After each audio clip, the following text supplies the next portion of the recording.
नमस्कार दोस्तों। तो आज की जो कहानी मैं आपको बताने वाली हूँ, ये कहानी है 2 दोस्तों की जो एक दूसरे से बहनों जैसा प्यार करती थी। तो कहानी शुरू होती है राजस्थान के एक छोटे से गाँव से, जहाँ पर वो दोनों अपनी कॉलेज की पढ़ाई कर रही थी। एक थी नेहा और एक थी रिया। नेहा के परिवार में सब लोग थे, मम्मी-पापा, भाई, एक बहन जिसकी शादी हो चुकी थी। रिया के घर में उसकी मम्मी थी और 2 बहनें थी छोटी। दोनों की कॉलेज की पढ़ाई खत्म होने के बाद रिया एक स्कूल ज्वाइन कर लेती है, जहाँ पर उसकी जो प्रिंसिपल मैडम होती हैं, उनसे उसकी बहुत अच्छी बॉन्डिंग हो जाती है। रिया जब अपने स्कूल के बारे में नेहा को बताती है, तो नेहा बोलती है कि मुझे भी पढ़ाना है स्कूल में, क्योंकि उसके घर की फाइनेंशियल कंडीशन इतनी सही नहीं थी। तो वो बोलती है कि मुझे फैमिली को सपोर्ट करना है, लेकिन उसकी फैमिली, उसके परिवार वाले उसको बहुत ज़्यादा बाउंडेशन में रखते थे। मतलब उसको सूट ही पहनना है, उसको सूट के नीचे सलवार ही पहननी है, उसको कहीं बाहर नहीं जाना, किसी से बात नहीं करनी। वो सिर्फ रिया के अलावा किसी पर ट्रस्ट नहीं करते थे। तो रिया आकर नेहा के घर वालों को समझाती है और वो मान जाते हैं, उसको स्कूल में जॉब करने देने लगते हैं। धीरे धीरे रिया, जिसकी उसकी मैम के साथ में बहुत अच्छी बॉन्डिंग थी, वो चीज़ें चेंज होने लगती हैं। में उसकी मैम का बिहेवियर रिया के प्रति बदलने लगता है और सेम बिहेवियर वो नेहा के साथ करने लगती है। सेम नेचर उनका नेहा के लिए हो जाता है। तो ये चीज़ें वो रिया इतना माइंड नहीं करती और वो इग्नोर कर देती है। कुछ टाइम बाद रिया को लगता है कि ये एक छोटा सा गाँव है और यहाँ पर उसके लिए अपॉर्चुनिटी नहीं है। उसे कुछ अच्छा करना होगा, क्योंकि उसके फादर नहीं थे, उसकी मम्मी थी, दोनों बहनें छोटी थीं। उसको लगता है कि उसे कुछ ऐसा करना चाहिए जिससे इन फ्यूचर अगर कभी ज़रूरत पड़े तो उसे किसी के सामने हाथ ना फैलाना पड़े, वो खुद इतनी कैपेबल हो कि अपने परिवार को सँभाल सके। तो वो डिसीज़न लेती है किसी शहर में जाके और जॉब करने का। तो वो कुछ टाइम के बाद वहाँ से जॉब क्विट करके और वो शहर की तरफ चली जाती है। वह वहाँ एक अच्छी कंपनी में जॉब करती है। कुछ टाइम निकलता है, उसके बाद नेहा उसे बोलती है कि मुझे भी तेरे साथ ही रहना है और मुझे वहीं पर अपने साथ ही तू कहीं पे लगवा देना जॉब। तो मैं ना वही, क्योंकि यहाँ पर सैलरी बहुत कम है, खर्चा चल नहीं पाता, तो तू मेरी भी बात कर ले। तो रिया बोलती है ठीक है। कुछ टाइम के बाद वो उसके पास आ जाती है और दोनों साथ में रहने लगते हैं। तो स्टार्टिंग में जो नेहा होती है वो रिया के पास आके रहती है। उसका सारा खर्चा, उसके रहने खाने की व्यवस्था सारी रिया ही करती है। तो ऐसे करते करते 15 दिन निकल जाते हैं। 15-20 दिन के बाद नेहा अचानक से बोलती है कि मुझे अब तेरे साथ में नहीं रहना, और किसी बात को लेके वो उससे मतलब इस तरीके से करती है जैसे उसने उसके साथ कुछ गलत बिहेव किया है और वो उसके साथ अब नहीं रहेगी और वो अपनी मतलब अलग देख लेगी जो भी है। तो वो बोलती है ठीक है, और वो वहाँ से उसे छोड़ के चली जाती है।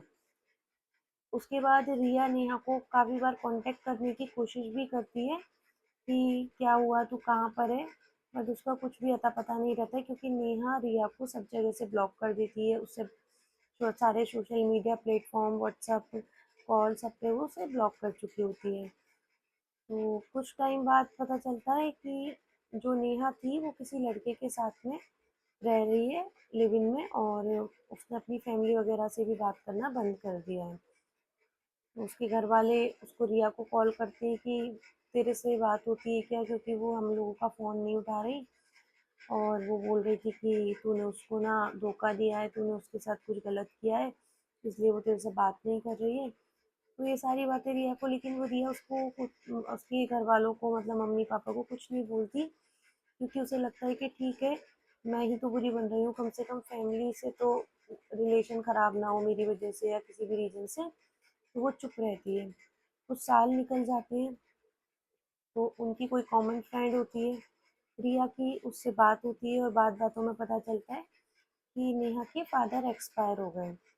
और उसका जो रीज़न था वो ये था कि जो नेहा थी उसने अपने घरवालों से रिश्ते सारे ख़त्म कर दिए थे। उन्होंने काफ़ी बार उसको घर पर बुलाने की कोशिश की, समझाने की कोशिश की, लेकिन उसके कुछ भी समझ में नहीं आ रहा था। और जब वो लोग मतलब उसके पास पहुँचते हैं, उसे घर वापस लाने के लिए, तो वो उन लोगों अपने परिवार वालों के अगेंस्ट पुलिस में कंप्लेन करवा देती है, जिसका जो सदमा होता है उसके पापा बर्दाश्त नहीं कर पाते और उनको हार्ट अटैक आ जाता है और वो ख़त्म हो जाते हैं।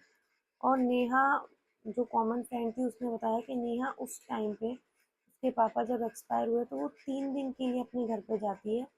वो पूरा 10-12 दिन जो भी होता है वहाँ उतने दिन भी नहीं रुकती और वो 2-3 दिन बाद ही वापस आ जाती है। और इन सब का रिस्पॉन्सिबल उसके घर वाले रिया को ठहरा रहे हैं कि अगर वो सपोर्ट नहीं करती तो आज हमारी बेटी इतनी आगे नहीं जाती, ये सब सारे कदम नहीं उठाती। तो मेरा आप लोगों से बस ये स्टोरी बताने का एक ही रीज़न था कि इसमें गलती किसकी है, मैं बस ये जानना चाहती हूँ। रिया की, जिसने अपनी फ्रेंड को सपोर्ट किया, उसके घर की कंडीशन को देख के उसको एक आगे बढ़ने का मौका दिया कि चल ठीक है, तेरी फैमिली में कोई सपोर्ट नहीं कर रहा तो मैं तेरे साथ हूँ, तो कुछ करना चाहती है लाइफ में तो मैं तेरे को थोड़ा सपोर्ट कर दूंगी, सब कुछ तो नहीं कर पाऊंगी। या नेहा की, जिसने अपनी फ्रेंड को सिर्फ एक जरिया बनाया अपने घर से निकलने का, और जब जैसे ही वो एक बार घर से निकल गई तो उसने फिर पीछे मुड़ के नहीं देखा, किसने कुछ नहीं सोचा ना अपनी उस दोस्त के बारे में जो अपनी जिम्मेदारी के ऊपर उसे उसने अपने पास बुलाया, उसे मतलब आगे बढ़ने के लिए उसे कुछ ज़िंदगी में कुछ करने का एक रास्ता दिखाया।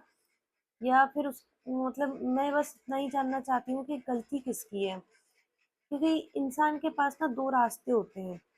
जब किसी इंसान को खुला छोड़ा जाता है ना कि हाँ ठीक है अब तेरी मर्जी है, तुझे जो करना है तू वो कर, तो उसके पास दो रास्ते होते हैं, एक गलत रास्ता और एक सही रास्ता। अगर वो चाहे तो सही रास्ते पे जा सकता है, अगर वो चाहे तो गलत रास्ते पे जा सकता है। ये हमारी चॉइस होती है कि हमें किस रास्ते पे जाना है। अगर आपके अंदर गलत है तो आप गलत रास्ते पे ही जाओगे, अगर आप सही इंसान हो तो आप सही रास्ते पे जाओगे। तो हम इसमें किसी भी, मेरे हिसाब से देखा जाए तो हम किसी को भी जिम्मेदार नहीं ठहरा सकते। जो इंसान जो भी कर रहा है वो उसकी खुद की चॉइस है, अगर वो कुछ गलत कर रहा है तो ये उसकी खुद की चॉइस थी, अगर उसने सही कुछ किया है तो वो उसकी खुद की चॉइस थी। हम किसी के ऊपर ये इल्ज़ाम लगा के कि उसने ऐसा किया इसलिए ऐसा हो गया, ये हम साबित नहीं कर सकते कि गलती किसकी है। तो बस मैं इतना ही जानना चाहती हूँ, क्या मैं जो सोच रही हूँ वो मैं सही सोच रही हूँ, गलत कौन था इस कहानी में। और ये एक रियल स्टोरी है, मेरी ही फ्रेंड ने मुझे बताई थी, तो मैं आप लोगों के साथ शेयर कर रही हूँ। मुझसे रहा नहीं गया तो मुझे लगा कि चलो मैं आप लोगों के साथ शेयर करती हूँ। और आप मुझे बताना ज़रूर कि आप लोगों की क्या राय है, क्या आपको भी लगता है कि रिया गलत थी या नेहा।